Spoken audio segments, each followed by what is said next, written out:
გამარჯობა, მე ვარ ნინი ფარსენაძე, ფილმი აგვისტოს რეჟისორი ბათუმიდან. რთულია იყო ემიგრაციაში და აკვირდებოდა საქართველოში მიმდინარე მოვლენებს. ზუსტად ბოლო პერიოდში განვითარებული მოვლენების ეკრანიდან ცქერის სასწავლება და ფილმი აგვისტოს იდეა. წარმოვიდგინეთ თუ რას განიცდიდნენ ეს ადამიანები, რომლებმაც ომის დაწყების შესახებ უცხო ქვეყნიდან გაიგეს. New York Times-ის ერთ-ერთ სტატიას წავაწყდი, სადაც ასახული იყო თუ როგორ გეშებდნენ ერთმანეთს ქართველები ბრუკლინში მდებარე ერთ-ერთ ეკლესიაში. ამ სურათმა დიდი გავლენა მოახდინა ჩემზე და მისი გაცოცხლება ჩემს მისიად დავისახე.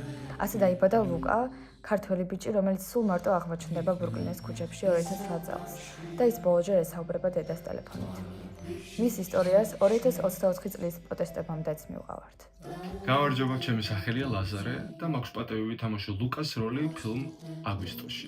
ფილმი უმეტესად ლაპარაკობს თუ რა არის ემიგრანტის ნამდვილი გამოცდილება და თუ რას ნიშნავს ადამიანისთვის ოჯახის, მეგობრების და სამშობლოს მიტოვება და თუ როგორ უნკლავდება აი ამ ყველაფრის ტკივილს.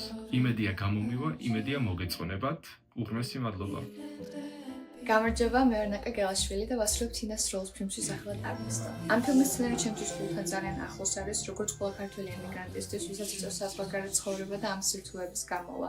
ამ მოკლე ფილმში მაყურებელი იხილავს ყოველი ემიგრანტის რეალურ გრძნობებს, განცდებს და დაბრკოლებებს და ამასთანავე ქართველების ერთიანობას და გვერდჩიტკომას. და დიდი იმედი მაქვს და მჯერა, რომ ერთ დღეს ყველა ჩვენ სამშობლოში დავბრუნდებით და ამ ყველაფრის განცდა არავის არ გამოიწევს.